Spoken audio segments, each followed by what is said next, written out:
Well, we finally got a good rain, so it's time to light a big fire and get rid of this pile of seed corn sacks.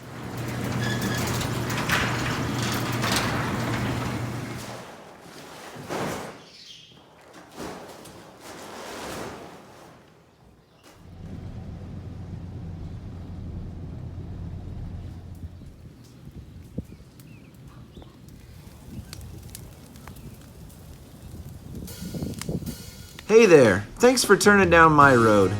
If this is your first time here, my name's Carl. My little brother and I both work for local farmers full time, but we both also farm together with our cattle herd and our hay operation. Everybody's involved, from the smallest to the biggest. If you don't have the joy of farming yourself, I'd love to help you experience it through this channel. Whatever your background, you found the right place. This is Dodge Brothers Farm and Ranch. Well, we're getting another nice little rain. I've got to make a rather disappointing parts run this morning. Take a look at this. So if you can see through the rain on the rock picker over there, you see there's a bolt attached to the spring right here. And then over there on the other side, there's nothing. That's because I've taken that spring and that bolt off, and we're going to take those to the welding shop. Let me explain why. If you remember back to the video where we were picking up rocks, we were having a lot of trouble with those spade bolts tearing open on the ends where the big springs go through to hook on to the reel bars. And I was having to weld across the ends of those bolts because the spade bolts were cracking open on the ends like this and letting go of the springs. And I thought that the bolts were just wearing out and they were in bad shape. But look at these new bolts that I picked up. I made this little video right after I picked them up at the dealership so that I could send it to the manufacturer because something isn't right here. Can you see why the bolts were breaking on the rock picker? Something about the way they smashed the ends of these spade bolts down. They were actually cracking them in the factory. No wonder they're breaking out on the ends. So I'm going to take this bolt off that I've welded across the end, and I'm going to take a spring along with me, and I'm just going to have our local welding shop make a bolt that I'm assuming is going to be way better than the bolt I'm getting from the manufacturer. I don't know if he's just going to weld a big nut on the end of the bolt or if he's going to weld a loop around the end of it or something, but there's got to be a better way to do this.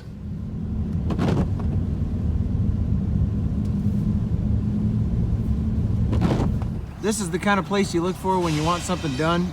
You want something done right. Small town welding shop.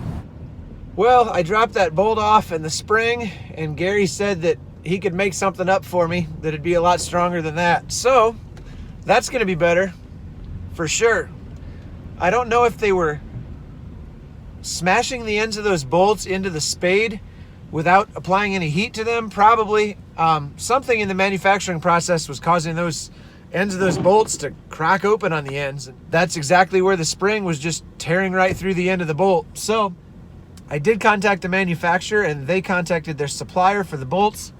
You know how that's most likely probably going to go. I doubt I'm going to hear back from them unless I keep bothering them. But I did want them to know that there was a problem in case they didn't already know.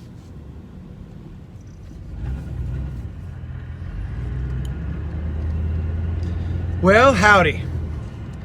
It is a beautiful drizzly Sunday afternoon. Just got done hauling the cattle to the pasture. You will see that in the next video probably. We don't really mind the rain. Things are getting dry enough that we will welcome any rain shower around here. The grass has taken off pretty slow this year. We need it to really start growing to feed the cows.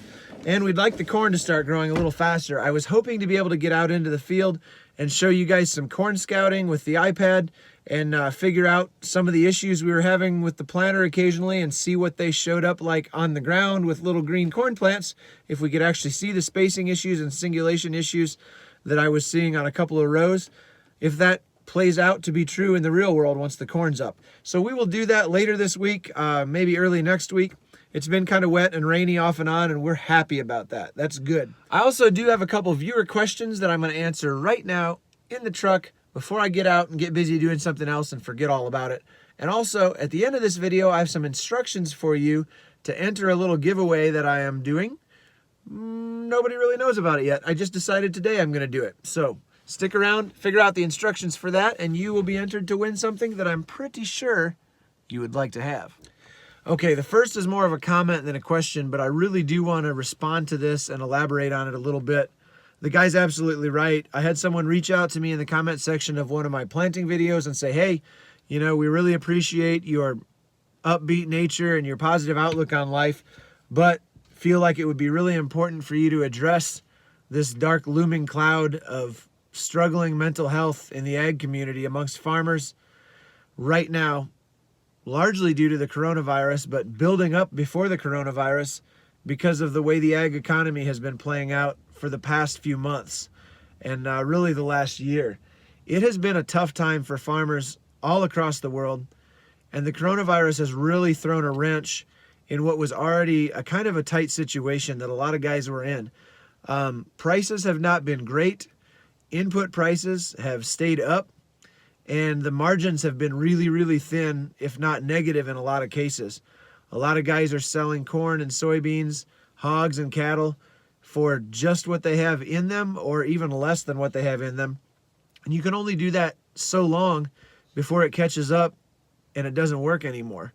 It really just depends on what your situation is. If you're renting a lot of your land, if you're renting a lot of your facilities, if you have a lot of debt on your livestock or your grain operation, that definitely can put a lot of guys in a lot bigger bind than other people are in situations like this. And farming is kind of a weird occupation because in a lot of cases, you're so emotionally tied to the land or the livestock that you're taking care of, because in a lot of situations, it's a multi-generational endeavor. You might be carrying on the farm that your great-great-great-great-grandfather homesteaded back in the late 1800s, and this looming thought over your head that I'm going to be the one that screws up and loses this farm, in a lot of cases is too much for guys to handle on their own. And guys in general, we don't talk about our struggles unless it's just equipment struggles or seed corn struggles or things that guys talk about at the coffee shop. We don't really sit around and talk about how we're struggling mentally and emotionally with a situation, because a lot of times guys just don't like to let on that they're in a bind to begin with. It seems like a sign of weakness to us, I guess. But it's a real struggle right now for a lot of people. One of the things that not a lot of people publicly have been talking a lot about is the fact that these livestock packing plants that have been shut down or running at lower capacity for longer periods of time, there are some people who are in a real world of hurt with the packing plant situation. So I just do want to mention that, yes, that's a huge issue that's looming over the ag community right now. The upsetting thing is there's been a kind of a sharp uptick in suicide attempts in the ag community in the last few months. Things are getting to the point where a lot of people are hitting the wall. What am I going to do? Am I going to get out? Am I going to lose the farm? What's going to happen? There are resources available for people. I just want to encourage you, if you are struggling like this and you have no idea how you're going to get out of the current situation and you don't see any way out, I want you to promise me that you're going to talk to somebody. If it's just me, drop a comment in the comment section, reach out to me on Instagram, find somebody to talk to. There are tons of people who would be willing to sit down and talk through this situation with you. A lot of times there's help available that you're not even aware of. Mentally, emotionally, and financially. There's a lot of things that can be done, and the best thing to do is to reach out early before it's a huge issue. Communication can really be the key. If you get on top of something early and say, look, I'm really struggling here, before it gets out of hand and becomes something that you absolutely cannot handle. I've been through some fairly rough patches myself, and I know a lot of other people have. Just reach out to somebody. I know it seems silly, but sometimes just telling people that you're struggling big time, just getting that out in the open and telling someone can almost make the struggle seem a whole lot smaller and your problems seem a lot smaller than they were before. A second thing I want to address before I get out of this truck and before we move on to the giveaway at the end of the video, I've had a bunch of people ask me, hey, occasionally we notice that you talk about, I'm on my way to church, or after church we did this, or before church we did that, and people are saying, hey, wondering what role your faith plays in your farming. And I never really thought about it that way until some people started asking me that. It's a pretty good question. And now that I think about it, I wonder if maybe that's part of the reason that I enjoy farming so much, is that I get to be out in nature and I get to admire just the amazing design and complexity of how everything in this ecosystem works together. how the seeds germinate, how they come to maturity for harvest, how the livestock are born, how genetics are propagated, and how all these things work together. It's just amazing. The amount of things that have to be just perfect to work together in this ecosystem is mind-blowing. And I love admiring the complexity of creation. And also, secondly, none of us know how anything is going to turn out. And in agriculture, we really don't know how a lot of it's going to turn out. We don't know how much rain we're going to get, or if it's going to be a drought. We don't know if the crops are going to get destroyed by a hailstorm, or if they're even going to be worth anything due to fluctuating markets at the end of the year. Farming is a lot like life. There's so much uncertainty up ahead. We have no idea how the next chapter is going to unfold. But I know somebody who does know how the next chapter is going to unfold and how everything's going to end, and he's got everything under his control. So I don't really have to be super anxious and worried and fret about what's going to happen tomorrow, because I don't need to know what's going to happen tomorrow. I know somebody who does. So thanks for asking those questions. I appreciate your interest in this channel and what we're doing here on our farm, and I appreciate all of your interaction in the comments section and the fact that you guys are sharing the videos and enjoying watching them. That makes me feel great. Okay, on to the giveaway. I have a little assignment for you guys, so this video is going to be kind of short because I have something I want you to do after you get done watching this video, and I want you to have time to do it. I got invited by a friend of mine from Instagram who goes by the name Millennial Farm Wife. Her name is Mary Pat, and she also has a YouTube channel called Sass Family Farms. Just started recently. Pretty cool stuff. I got invited by her to be part of a music video with a whole bunch of other really cool people that I know that are also active in the ag social media field. We were invited to submit some footage of our farms, and she put together this cool music video to the song Be a Light by Thomas Rhett. It turned out fantastic, and I want you guys to watch it. I want you to share it with all your friends. It's just really inspiring. It's kind of just along the notion of we have no idea how everything is going to turn out. We're in the middle of uncertain times right now. We're in the middle of struggles. We're in the middle of tough times.